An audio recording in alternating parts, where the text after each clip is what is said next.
পোলাও তো অনেক কিছুই দিয়ে বানানো যায়, বাট সয়াবিন দিয়ে একবার এইভাবে পোলাওটা বানিয়ে দেখুন। যেরকম সুস্বাদু হয় খেতে, সেই তুলনায় কিন্তু বানানোটা খুবই সহজ। একদম কম তেল মশলা দিয়ে ঘরোয়া সব উপকরণ দিয়ে এই রেসিপিটা আমি আপনাদের করে দেখাবো, যাতে খুব সহজেই আপনারা রেসিপিটা বাড়িতে ট্রাই করতে পারেন। এছাড়াও থাকবে একটা সহজ স্যালাড রেসিপি, যেটা এটার সাথে খেতে কিন্তু দারুণ সুন্দর লাগে। তাহলে চলুন রেসিপিটা শুরু করা যাক। বাই দ্য ওয়ে, আমি শেফ অতনু, আপনারা দেখছেন অতনু রান্নাঘর, আর আজকে আমাদের রেসিপি সয়াবিনের পোলাও। তাহলে সয়া পোলাও বানানোর জন্য আমাদের সবার প্রথম লাগছে 250 গ্রাম সয়া চাঙ্ক, যেটা আপনাদের এইভাবে জল দিয়ে ভিজিয়ে রাখতে হবে মিনিমাম 5 থেকে 7 মিনিটের জন্য। কারণ যেহেতু এটা আমরা পোলাও বানাচ্ছি, তাই আলাদা করে এটাকে আপনাদের আর বয়েল করে নিতে হবে না। জাস্ট এইভাবে ভিজিয়ে রাখলেই দেখবেন এটা একদম কমপ্লিটলি নরম হয়ে যাবে, আর সাইজও অনেকটা বড় হয়ে যাবে। আর এবার এটাকে সাইডে রেখে আমি এখানে চালটাও ভালো করে ধুয়ে নিচ্ছি। আমি এখানে 500 গ্রাম বাসমতি চাল নিয়েছি। আপনারা চাইলে যে কোনো চাল নিয়ে নিতে পারেন, বাট বাসমতি চালে করলে ফ্লেভার আর টেক্সচারটা দুটোই ভালো আসে। আর চালটা আপনাদের 2-3 বার ধুয়ে নিতে হবে, যাতে জলটা এরকম পরিষ্কার হয়ে যায়। এবার এই চালটা মোটামুটি আপনারা 30 মিনিট মতো ভিজিয়ে রাখুন। এবার আমি একটা কড়াইতে নিয়ে নিয়েছি একদমই নামমাত্র সাদা তেল, ওই ধরুন 1 চামচ মতো দিলেই হবে। এবার এখানে সোক করে রাখা সোয়াবিনগুলোকে জলটা একদম নিংড়ে দিয়ে দিতে হবে। আশা করি নিশ্চয়ই দেখতে পাচ্ছেন সোয়াবিনগুলো এখন বেশ কতটা ফুলে গেছে আর কতটা নরমও হয়ে গেছে। এবার ফ্লেমটা মিডিয়াম রেখে প্রায় 3 থেকে 4 মিনিট এটাকে আপনাদের ভালো করে মিশিয়ে নিতে হবে, যাতে এর মধ্যে যে এক্সট্রা ময়েশ্চারটা আছে সেটা বেরিয়ে যায়, আর যে একটা কাঁচা গন্ধ থাকে সেটাও চলে যায়।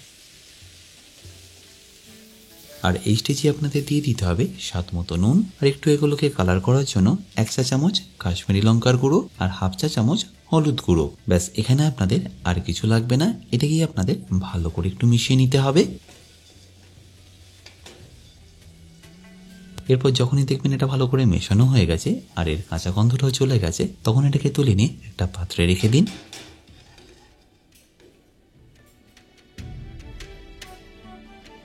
আর তুলে নেওয়ার পরে ওই একই কড়াইতে দিয়ে দিন 2 চা চামচ ঘি আর 2 চা চামচ সাদা তেল। তারপর এই তেলের ঘিটা একটু গরম হয়ে গেলেই দিয়ে দেবো কাজু আর কিশমিশ। গ্যাসটাকে মিডিয়াম ফ্লেমে রেখে হালকা একটু ভেজে তুলে নিতে হবে। বাট এই কাজু আর কিশমিশটা দেওয়া কিন্তু একদমই অপশনাল। আপনাদের যদি মনে হয় দেবেন না, তাহলে কিন্তু নাও দিতে পারেন, বাট দিলে দেখবেন খাওয়ার সময় মুখে পড়লে দারুণ লাগে খেতে। এবার ওই একই ঘি আর তেলের মধ্যে দিয়ে দিয়েছি কিছু গোটা গরম মশলা, যেমন একটা ছোট দারচিনির টুকরো, একটা কালো এলাচ, একটা স্টার আনিস, 4 থেকে 5টা লবঙ্গ আর এলাচ।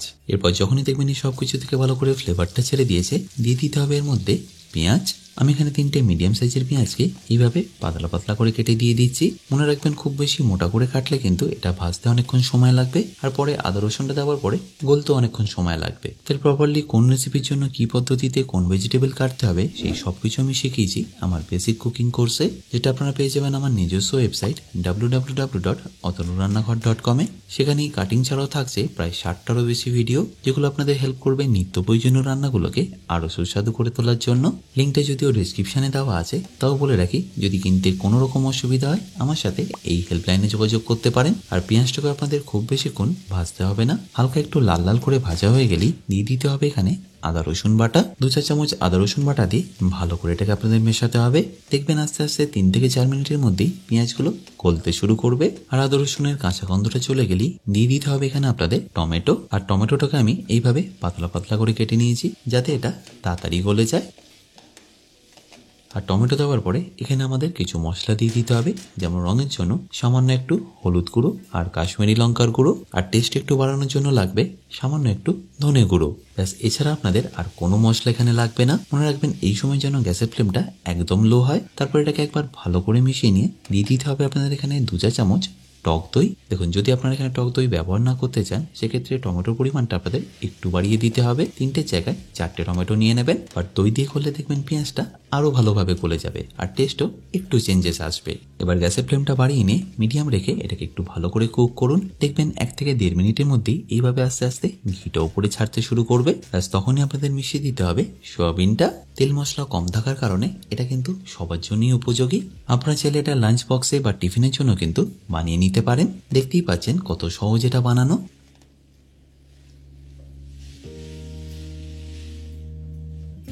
এবার এখানে ঝালের জন্য দিয়ে দেবো কয়েকটা কাঁচা লঙ্কা আর সামান্য একটু ধনেপাতা। আর তারপর সেটাকে একবার ভালো করে মিশিয়ে নিয়ে দিয়ে দিতে হবে আমাদের পরিমাণ মতো জল। যেহেতু আমি এখানে 500 গ্রাম চাল নিয়েছি, তাই এখানে আমাদের জল দিয়ে দিতে হবে 1 লিটার 200 ml মতো। এই 200 ml আপনাদের এই কারণে বাড়িয়ে দিতে হবে, কারণ এটা সোয়াবিনের পোলাও আমরা করছি। সোয়াবিন কিন্তু নিজেও বেশ অনেকটা জল টানে, সেই জন্য এই 200 ml আমি এখানে বাড়িয়ে দিয়ে দিলাম। আর যদি এটা আপনারা কাপ হিসাবে মেজারমেন্ট করেন, তাহলে যদি আপনারা 1 কাপ চাল নেন, তাহলে আপনাদের জলের পরিমাণ লাগবে 2 কাপ, আর তার থেকে একটু বেশি। ব্যাস, এটাকে একবার ভালো করে মিশিয়ে নিয়ে ওয়েট করুন যতক্ষণের মধ্যে বয়েল আসা শুরু হচ্ছে। এবার যখনই দেখবেন এইভাবে বয়েল আসা শুরু হয়েছে, গ্যাসের ফ্লেমটা হাই রেখেই দিয়ে দিতে হবে আপনাদের ভিজিয়ে রাখা চালটা। পুরো চালটা দেওয়া হয়ে গেলে ভালো করে আপনাদের মিশিয়ে নিতে হবে। বাট মনে রাখতে হবে কিন্তু গ্যাসের ফ্লেমটা যেন হাই থাকে। শুরুতেই যদি গ্যাসের ফ্লেমটা লো থাকে, তাহলে জেনে রাখবেন পোলাওয়ের চালগুলো কিন্তু একদমই বাড়বে না। তাই শুরুতেই আপনাদের গ্যাসের ফ্লেমটা একদম হাই রাখতে হবে। এটাকে হালকা হাতে ভালো করে মিশিয়ে নিতে হবে, যাতে এই চালগুলো ভেঙেও না যায়। অবশ্যই এই সময় নুনটাও একটু চেক করে নেবেন। জলের মধ্যে নুনটা একটু চড়া রাখবেন, তাহলে দেখবেন পোলাওটাও রেডি হওয়ার পরে নুনটা একদম পারফেক্টলি অ্যাডজাস্ট হয়ে গেছে। 2 থেকে 3 মিনিট পরে যখনই দেখবেন রাইসগুলো এরকম বড় বড় হয়ে গেছে আর জলটা বেশ অনেকটা টেনে নিয়েছে, তখন আপনাদের গ্যাসের ফ্লেমটা মিডিয়াম টু লো করে দিতে হবে। আর দম দেওয়ার আগে ওপর থেকে দিয়ে দিতে হবে সামান্য একটু গরম মশলা আর ফ্লেভারের জন্য ধনেপাতা। যদি আপনারা আগে থেকে একটু বেরেস্তা করে রাখতে পারেন, সেটাও যদি ছড়িয়ে দেন, তাহলে কিন্তু এটা মন্দ হয় না। অবশ্যই এটা অপশনাল, জাস্ট এটা দেখতে ভালো লাগার জন্য আমি ওপরে দিয়ে দিচ্ছি। ব্যাস, তারপর ঢাকা দিয়ে রেখে একটা চাটুর মধ্যে আমি বসিয়ে নেবো। তারপর 10 মিনিট রাখবো মিডিয়াম টু হাই ফ্লেমে। আর এটা যতক্ষণ দম হচ্ছে, আমি খুব তাড়াতাড়ি আপনাদের একটা স্যালাড বানিয়ে দেখাচ্ছি।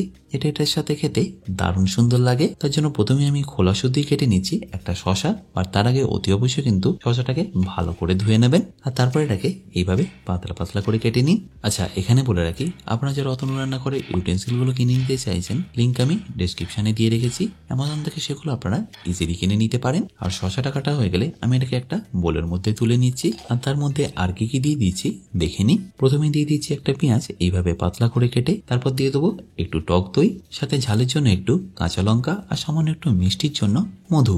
তারপর দিয়ে দিতে হবে একটু রেগুলার নুন। এছাড়াও লাগবে সামান্য একটু গোলমরিচ গুঁড়ো আর সামান্য একটু বিট নুন। ব্যাস, এবারই সবকিছুকে একবার ভালো করে মিশিয়ে নিলে আপনাদের স্যালাড কিন্তু রেডি।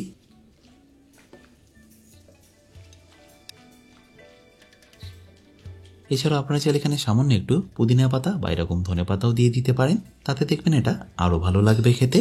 আর এবার এতক্ষণে 10 মিনিট হয়ে গেছে, তাই এর গ্যাসের ফ্লেমটা বন্ধ করে রেস্টিং রেখে দিতে হবে মিনিমাম আরো 10 মিনিটের জন্য। আর তারপর 10 মিনিট পরে আমি আপনাদের এর ঢাকনাটা খুলে দেখাচ্ছি। দেখুন কত সুন্দর লাগছে দেখতে। এবার আমি ফাইনালি এর উপরে ছড়িয়ে দেবো ভেজে রাখা কাজু আর কিশমিশটা। ব্যাস, তারপর এটাকে একবার ভালো করে মিশিয়ে নিলেই পোলাও কিন্তু আপনাদের রেডি। নিশ্চয়ই দেখতে পাচ্ছেন দমটা পারফেক্টলি দিলে প্রত্যেকটা চাল এরকম একদম ঝুড়ো ঝুড়ো হবে, আর এর টেক্সচারটাও দেখবেন দারুণ সুন্দর আসবে। ব্যাস, এবার এটাকে আপনারা গরম গরম পরিবেশন করুন।